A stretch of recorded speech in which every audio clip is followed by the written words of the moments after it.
Hey, welcome to the G Lew Show After Hours Live Show. This right here is a new special edition segment that we're doing right here, and this is called the G Lew Review.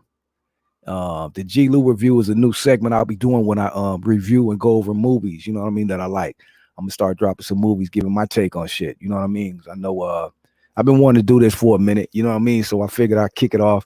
And then I know a lot of people do certain shit like this, and especially the G movies, the other channels that try to give you insight on different cultures and everything. And but I've never seen this one done. Not that I know of, you know what I mean? So I want to kick my review off, and the new show is called the G Lew Review. Kind of cool, I think. But the G Lew Review is my new shit right here. And the first movie that we're gonna do and review is the movie Colors that you see right there. Colors, which was released in 1988, directed by uh damn, what's the homie's name? I can't think of it. It'll come to me in a minute. But directed by a famous director, directed a lot of different other shit.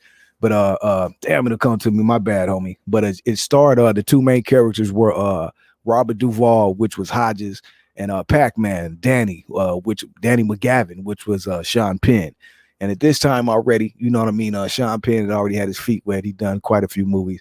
Robert Duvall was definitely like already legendary status, done a lot of movies since the 70s. He was in Godfather and classic movies. So Rob Duvall, for him to be in this movie was big. And another thing, this movie right here, before I get into it, birthed a lot of later will become well-known actors, but kind of got they started here. So it had a mixture of older seasoned actors and new actors that were on the block. And most of the new actors were played mostly the gang members, as you will see later. So we'll get into that as we move on through the movie. But again, this is Colors, released in 1988. Still can't think of the director. Hopefully I'll get it before I'm done, right? But this movie here was the reason I'm doing this movie, because this is like a real part of I'm talking about movies that not only that I like, but really love. But this is probably one of my favorites. I got favorite movies like Godfather and stuff that I think go all the way to the top. But as far as like my gang movies and stuff like that, you talk like Menace and Boys in the Hood and American Me and all that, this is probably at the top.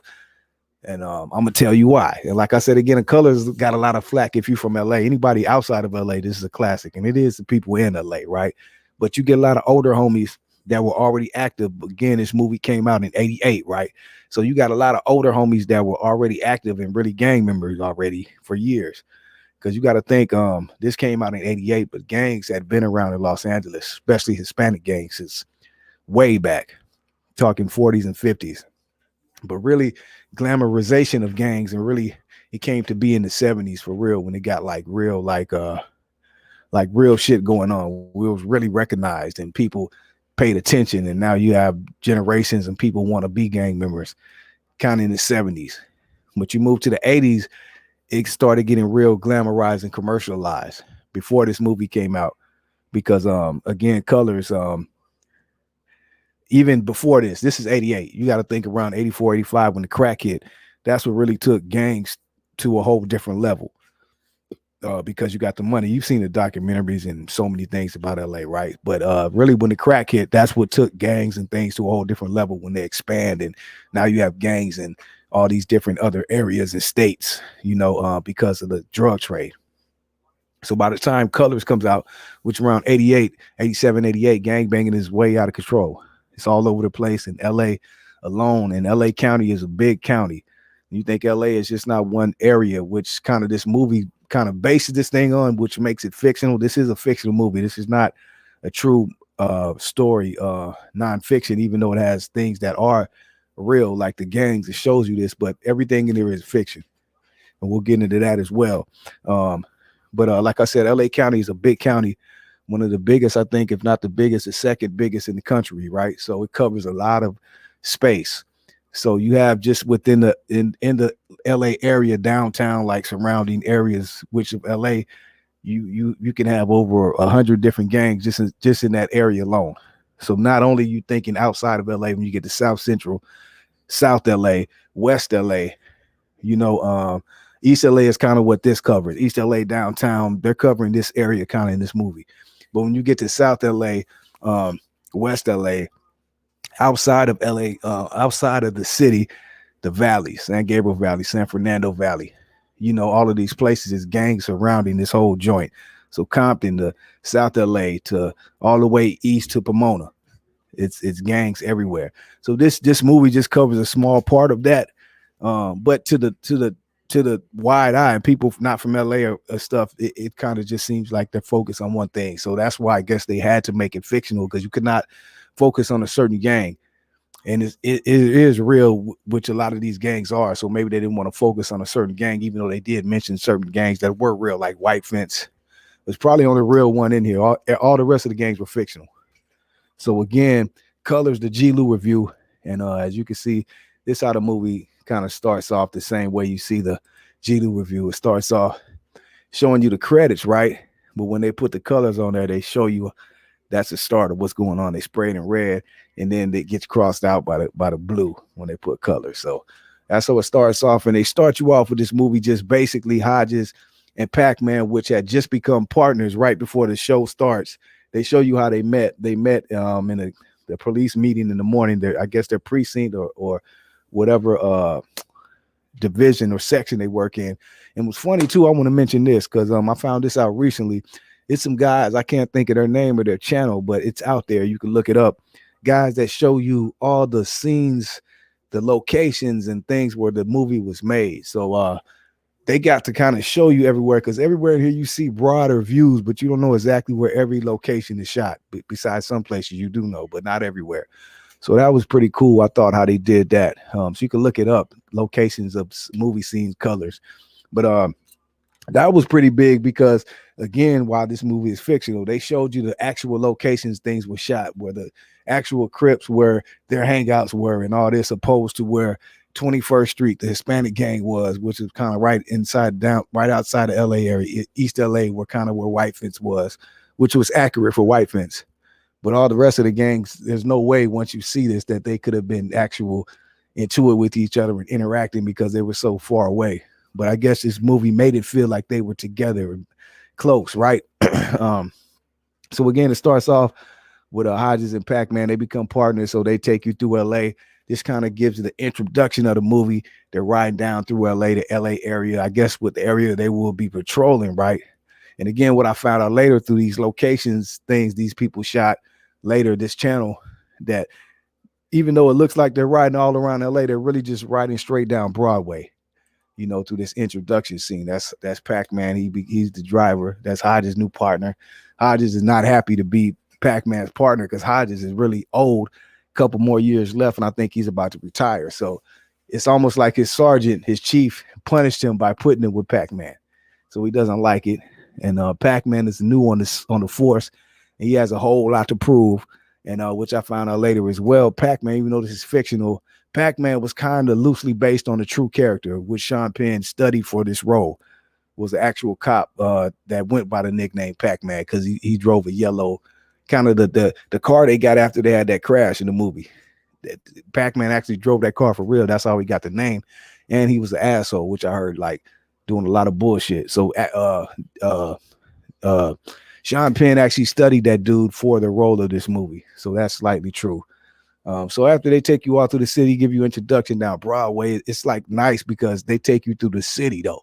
They're not in Beverly Hills and Hollywood. They're going down Broadway all through like east side of LA going back. And they're just giving you a feel of the city, the grittiness. You see people on the streets. They show the RTD bus, which is no longer in existence. They have the Metro now, but that was the RTD back in the day. And everybody know, if you was a gang member or just anybody, about the RTD, because we used to get on RTD and be everywhere, all around the city, the bus stations. RTD was big, but they called it the rough, tough, and dirty, or dangerous, because you never know what was going to happen on that motherfucker. Oh, my mama. So they show you the RTD. They're just giving you a feel of the city. And then they take it to the night scene. They start off the night. And this part right here is where they actually introduce you to the characters in the gangs. And it's funny because they focus, I learned this later, they kind of just focus on certain people. I guess that was part of the movie to intrigue you and get you personally initiated or personally intertwined with some of these characters. And they start you off with the Crips. And they really focus on the Crips. The Crips are sort of the main characters gang they focus on in here with the Crips and the 21st Street. So it starts you off with the Crips. They show you coming out of that, turning that corner right there, right? In the night. You could tell ain't nobody else on the street, so it's late, right? And they show the Crips. You don't know what they up to, but quickly you realize what they are up to. And they introduce you to this character right here, which is Rocket. His name is Rocket in the movie, and he's actually like the leader. I don't want to say the leader, but the main head for the Crips, like their guy. And as you can see right here, he's serious, right? Rocket is serious about his business. You know, he's driving in the front seat. And you see in the back, these are his homies back there. Again, a lot of these characters you'll see. I just introduced, let me go back to Rocket because I showed you him. They introduced you to Rocket, but some of you know, some of you may not know that Rocket is actually Don Cheadle, which went on after this movie to become a real big actor, won lots of awards, been in major films, major ones. He's probably made billions of dollars in film. So that's Don Cheadle, who will become great, but in here he's new. This is one of his first roles, which is Rocket, the lead character of the movie, of the gangsters. And back here, you got his homies. They back there getting shermed up. They smoking sherm. That ain't no regular joint. They smoking sherm, which was popular back in the day, 70s and 80s. They getting shermed up in the back. Rocket is not, though. You notice Rocket don't drink. He don't smoke anything. He's serious. And that's what you learn, too, about this movie, about gangs and things. You have certain gang members that are on different levels, certain really gang members that just are really serious about gang banging. Others just kind of have fun and gang bang and get dope and get high and all of this and want to have fun with the girls. And you have some that are just serious, which is that guy right there, Rocky. So they introduce you to the Crips early, and what they're doing right now is you can't see, but they're actually about to go on a mission. They just actually stole that van right there from somebody, and they're about to go put in work is what they call it. And again, you're talking 88 right here. And again, another thing about this movie here, right? This was such a big movie to me and people around me. I was just a kid. I probably 7th, 8th grade, I think 8th grade. But the movie actually had already came out. I didn't get to see it at the movies. We seen it when it came to videotape. Back then, videotape, once it went to video, it was big because you had your video stores. You had to go rent the movies. It ain't like now it just comes out, you go buy it at the store. No, they had video stores still. And you would go buy it, go rent it at the video. I think it was Video Row or Video 101. But you had to be fast because hot movies were coming out. Everybody was trying to rent them, and they would probably be sold out. So, or rented out. So I think I was waiting on this. I think I put in a pre-order to rent it. So it came out. I didn't get to see it at the movies because you got to understand when this movie came out, it was a lot of hype around it, a lot of shit. It was only shown at certain places. There was a lot of shit on the news saying you wasn't safe to go. So people just couldn't go to the movies. I don't even think it was showing at the one around our area. You just couldn't. If you know LA, even before gangs, you can't just go to any, ain't like I'm just going over here to go see it outside the city or some other city to go see it. You couldn't do that. So we waited till it came out on VHS, right? But it was still big nonetheless. Big. And so yeah, they're about to go put in work. And that's what they do right there. They pull up on these they pull up on some Bloods, which they show. They introduce you to that part is what I'm trying to get at. They introduce you to the fact that the Bloods and Crips are at war, and that's what Rocket was going to do right there. As you see, he eased up on these Bloods right here out the alley. They never seen him coming, and Rocket did a drive-by, pulled out a shotgun, and blew the homie away right there. So this is how color starts off, letting you know the war between the Bloods and the Crips. And people was getting killed. And it's 88 right here. So if you from outside LA, this was already common kind of. But if not, if you're looking like people way across the country or in Nebraska somewhere, this is some crazy shit. And yeah, that's how it starts off. And then, it goes from that part. Hodges and them come out there, try to question people. Everybody kind of seen it, but nobody's seen it way back then. Nobody's giving statements or anything. So they don't get any information. It's just a dude there dead, his mama hollering and yelling. And that's just typical shit. You will hear about it the next day on the news or on K-Day. Anybody remember K-Day? They had the news would come on, the dude King News. He let you know all the shit that went on that weekend, who got killed, all that. So that was real shit. So that's how it starts off. And then it takes you right after that.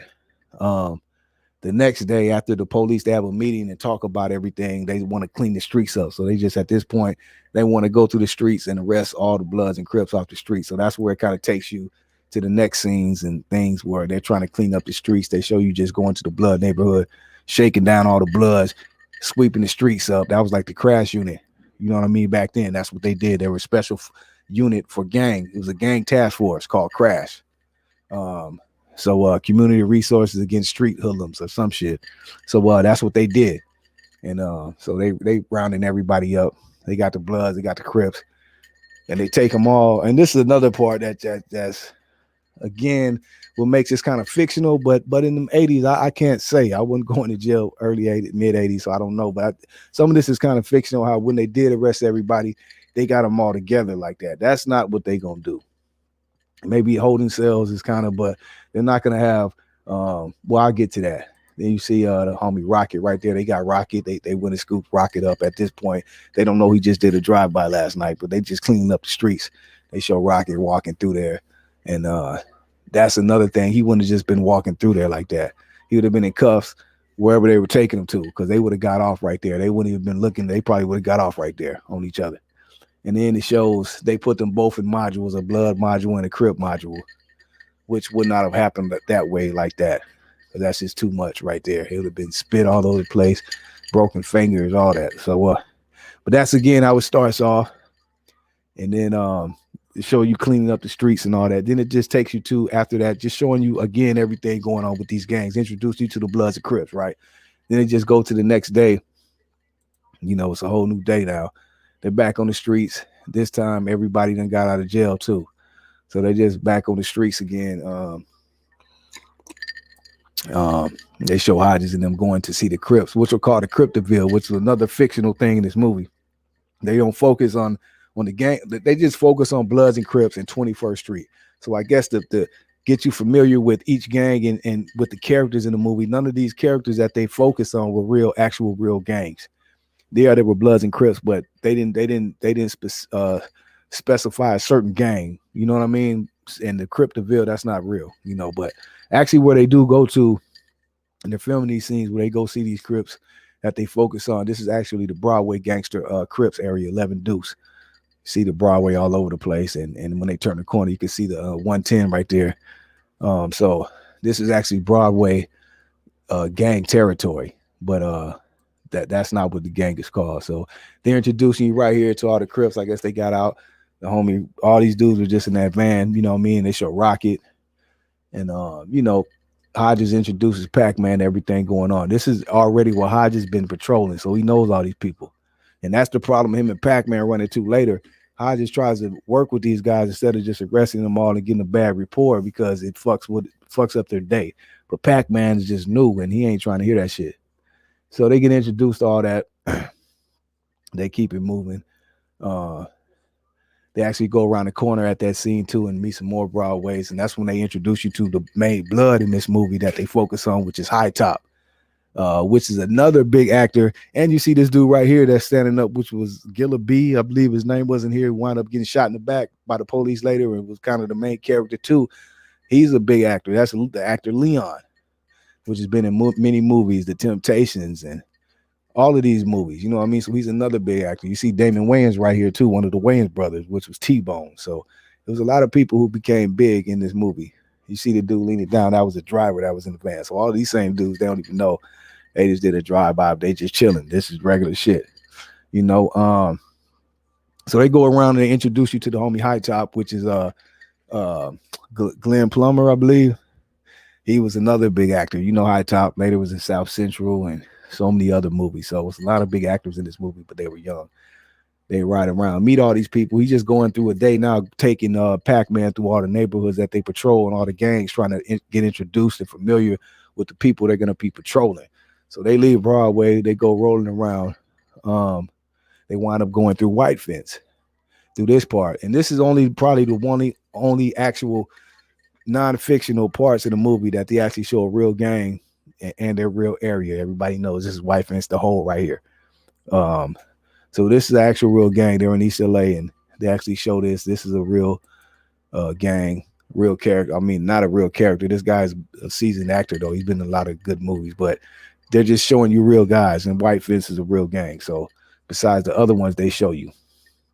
And after that, they roll around. They go where to 21st Street. That's when you get introduced to Frog and everything he has going on 21st Street. And that's the main people that they focus on in this movie. 21st Street, those Crips you just saw, which they call Cryptoville, and the blood. They don't really even focus on the Bloods. They mainly focus on High Top. He's more the main character, but his gang is the gang they focus on. But it's not much that they show about the Bloods. Only really the part where they got shot up at the funeral. Because you got to think now, the Crips have shot there. That's the gang they focus on. The gang High Top is from. This is who the Crips just shot the other night to drive by, killed one of their homies. So after all this part here, they ride around, get familiar with the gangs. They go to 21st Street, and that's the main gang they focus on, the Hispanic gang. 21st Street, not White Fence. I guess they didn't want to put the real gangs and people in here, so they made fictional gangs and characters. So they focus on 21st Street, which is a lot of different characters of 21st Street too. You see the homie Frog right there. He's like the main guy they focus on from 21st. He's really like their leader. Him and the homie Larry Sylvester, which they call Looney Tunes, you see right there. Him and Frog are like the main guys from 21st Street. And what they do with 21st Street, which is good, interesting too, they give you a different, they show you, they open that book up to show you the Hispanic gangs, which are kind of mainly Hispanic, but have blacks there too. And some of the black guys be real fixtures in their neighborhood. As you see with 21st Street, Looney Tunes is real respected from that neighborhood. But you will see 21st Street is kind of mentioned in this movie. They're kind of like a smaller gang. And even the cops say it, that, they get their ass kicked constantly. They don't get much respect. And that's really not because they ain't with the business, but they're probably a smaller gang around major gangs. Like they just showed you White Fence, which is a real big gang. So they probably make it like 21st is small. So they kind of just surviving or doing their thing. But, they're surrounded by these bigger gangs. So 21st Street is already made out to be kind of like whatever, you know what I mean? They already make the Crips and the Bloods make serious, which they are, but they make 21st Street, I guess, a smaller gang, not respected. But this is the gang that they focus on. So you get introduced to Frog, Looney Tunes, and his little brother who threw the rock at the car, which they help, save his character, but he later becomes from the gang. So they're showing you 21st Street. All of these things, again, I'm just giving you an overview of everything with this movie and the pros and the cons of this movie. I would say first and foremost, the pros of this movie was that it gave you a whole, even though it's fictional, it gave you a kind of a pretty much a wide a bird's eye view of this gang culture in LA.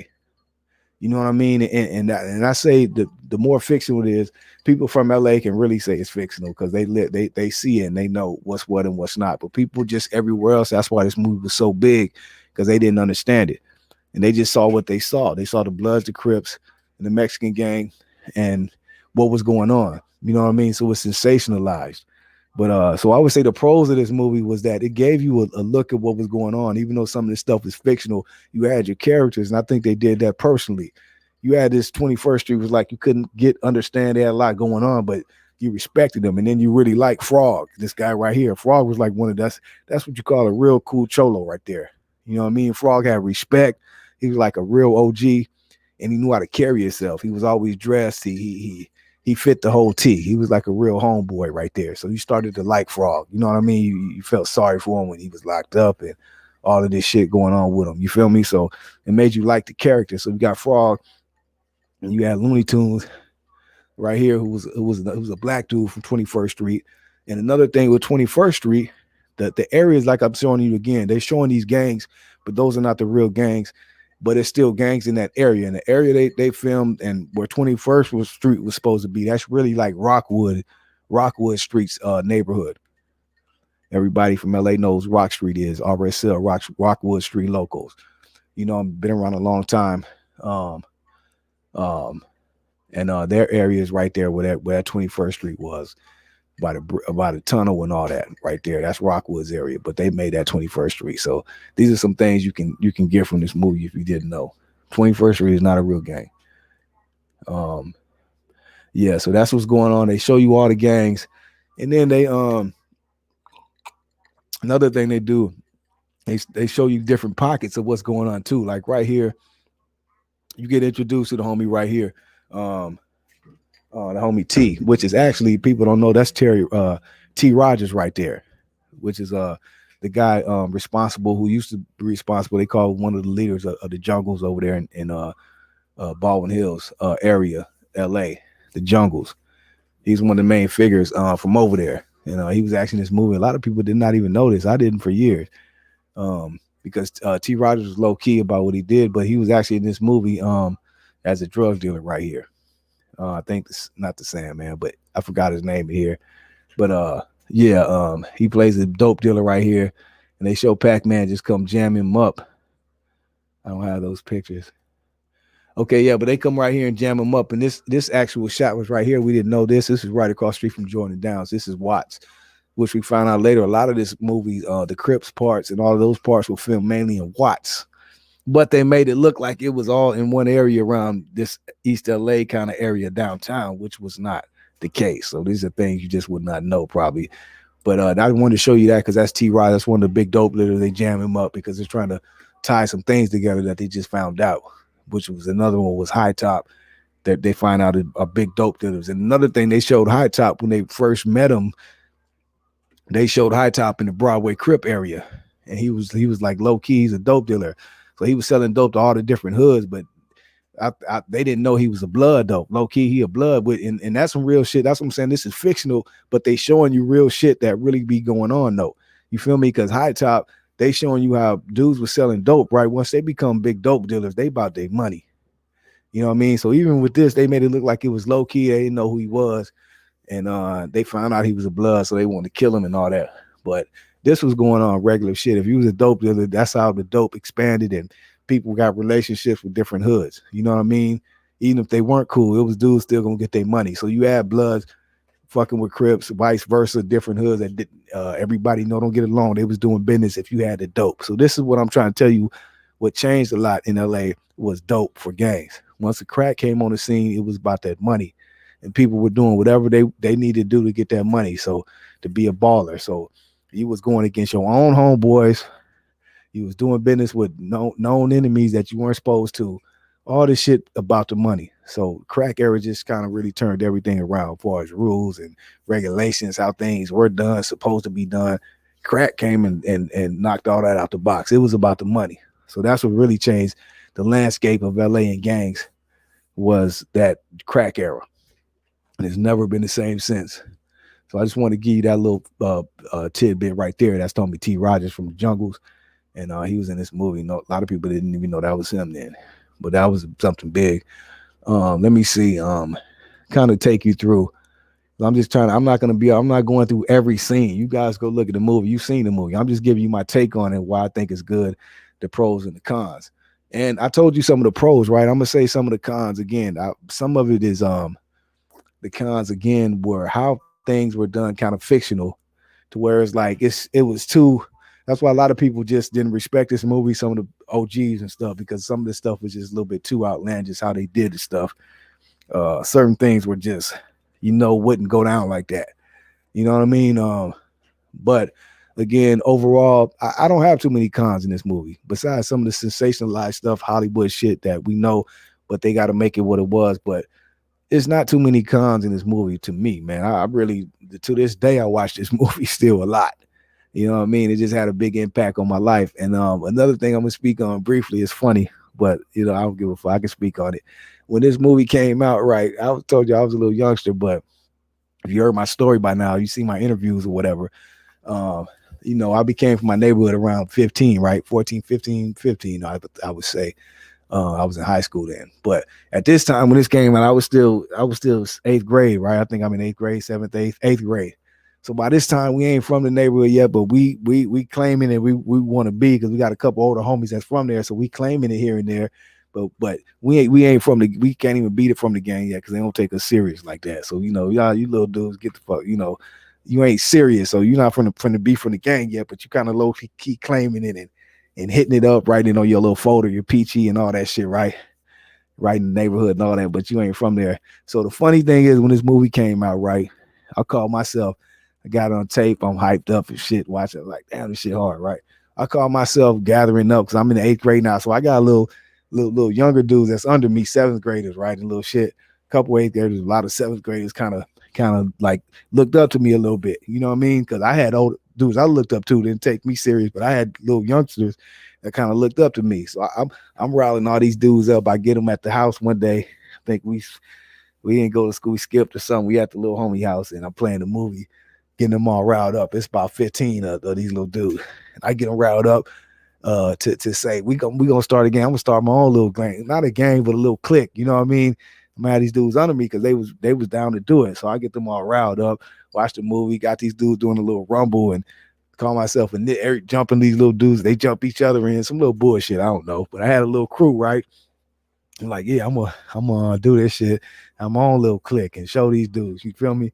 And we gonna call it. I got with another homie I knew that was kind of my age. People they looked up to him too. He was another kind of cool dude, Mexican homie, Manuel, and he wound up later being from Bassett, right? But this is back then. We 8th, 7th, 8th grade, right?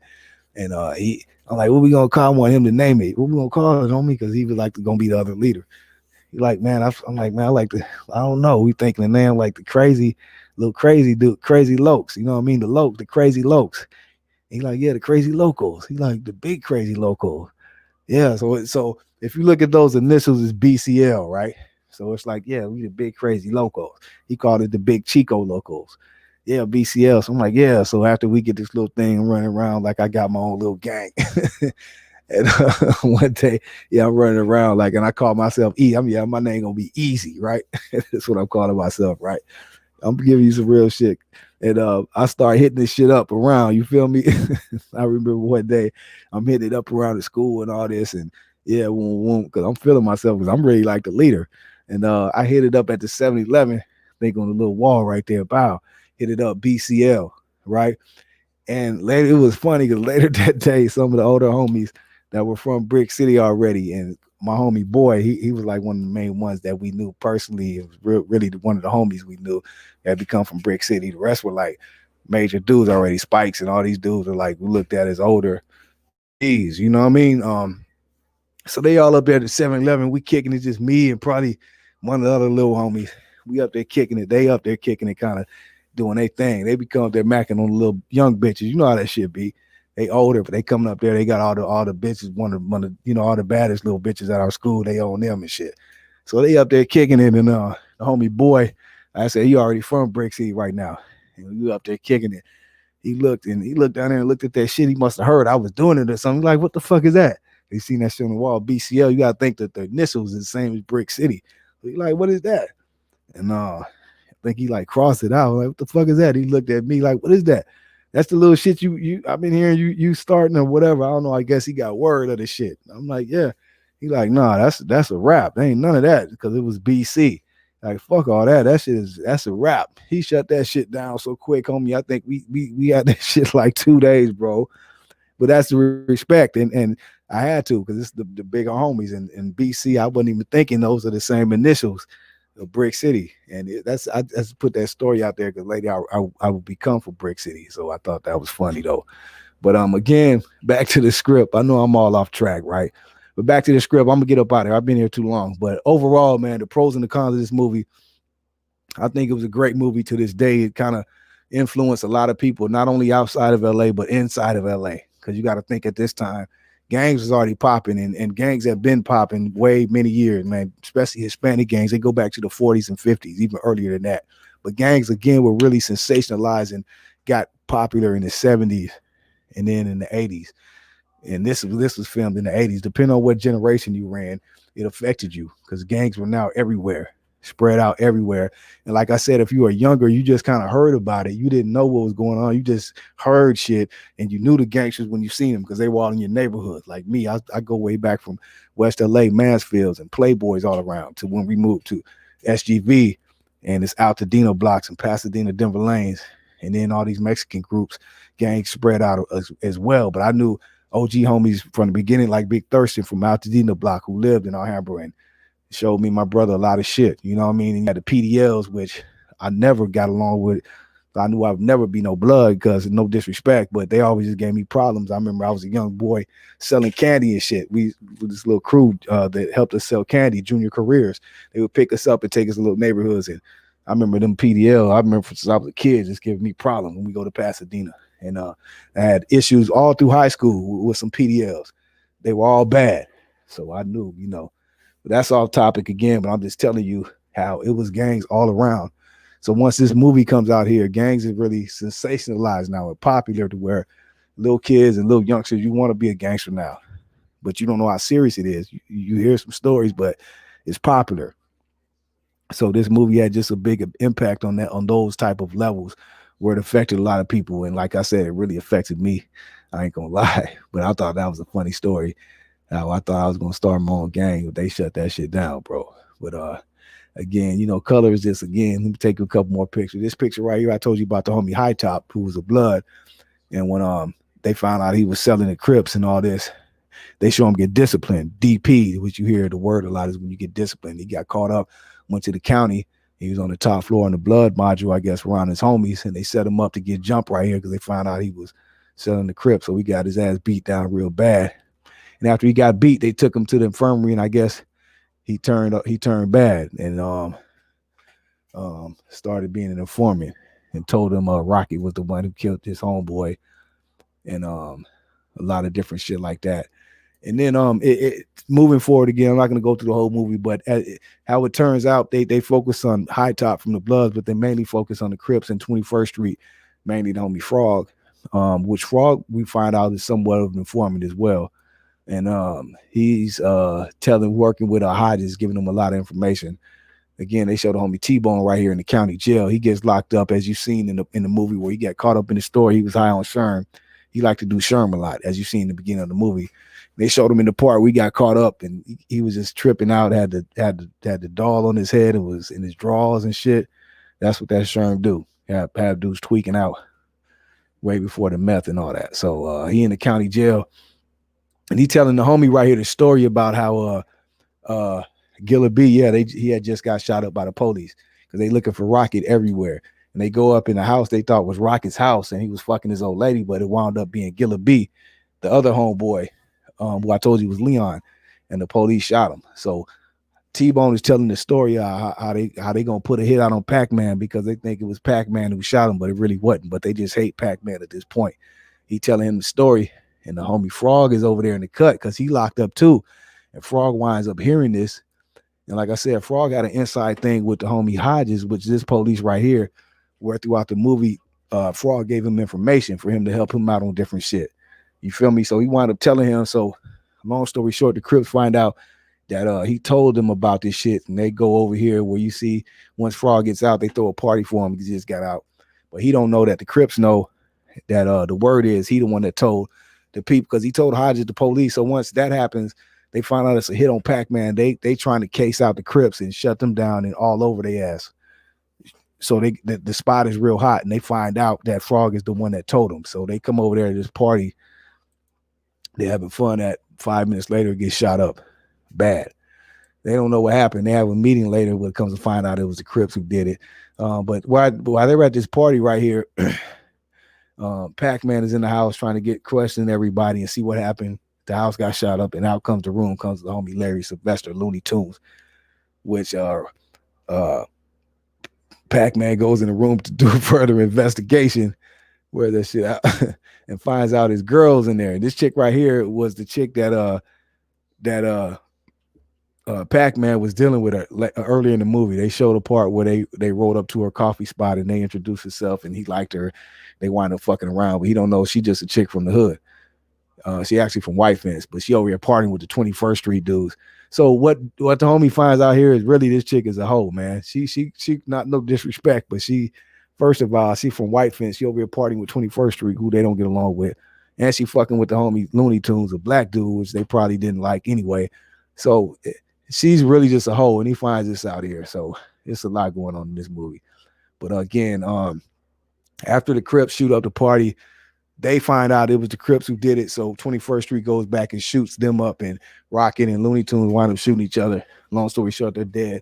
The end of the movie, they show how they try to have a message. They show at the end of the movie, it's all bad. They wind up killing each other. The Crips are dead. A couple of the 21st Streets are dead. They go to a spot after to go kick back and smoke and drink, and they get raided by the police. All get arrested. Hodges winds up getting shot by one of the dudes who just says fuck it and shoots the police, and then winds up being Hodges, and he's dead. And that's how the movie ends. So it try to have a message at the end of the movie that this is not good. Gangs lead to death, which they do. They do. But you see, this movie was filmed in 88. We're in 2021, and gangs are still prevalent in LA. It's not only in LA, it spread like wildfire. Like how breakdancing came from New York and rap came from New York. It started in the late 70s, 80s, and went everywhere. That's what gangbanging did. Gangs did. So now you have LA gangs that are spread all over the country, besides Chicago, which already had gangs. But Crips and Bloods are now all over the country. SA gangs as well, all over the country. And it's 2021. Gangs have really changed. It's not what it used to be. If you come from that era, you know it's not the same. But hey, they haven't went anywhere. Gangs are still here. So I don't know, man. But to me, Colors is one of my most favorite movies, not to glamorize or sensationalize it, but it just takes me back to a time. And when I look at this movie, it always takes me there to these times in the 80s and 90s. If you grew up in LA and you know what really gangs, the impact that it had and what was really going on, it just takes you back to those times, whether it's good or bad. So again, Colors is a fictional movie. A lot of people probably mixed reviews when it came out, but nonetheless, it's a classic and still being watched to this day and just made a big impact. This is kind of how Beat Street made an impact with breaking in the 80s. This is the same impact Colors had all around. One of my favorite gangster movies. This is just the first of what I'm going to be doing. So this is something new we trying out. This is called the G Lew Review, and I review the movie Colors. I am G Lew. This is sponsored by the GLewShow.com, OG Music Productions. Check us out Fridays and Sundays right here, after hours, and Saturdays, Conversations in the Hookah Lounge. And on Blog Talk Radio, we got the G Lew Show every Wednesday, Friday, and Sunday. That being said, we up out of here.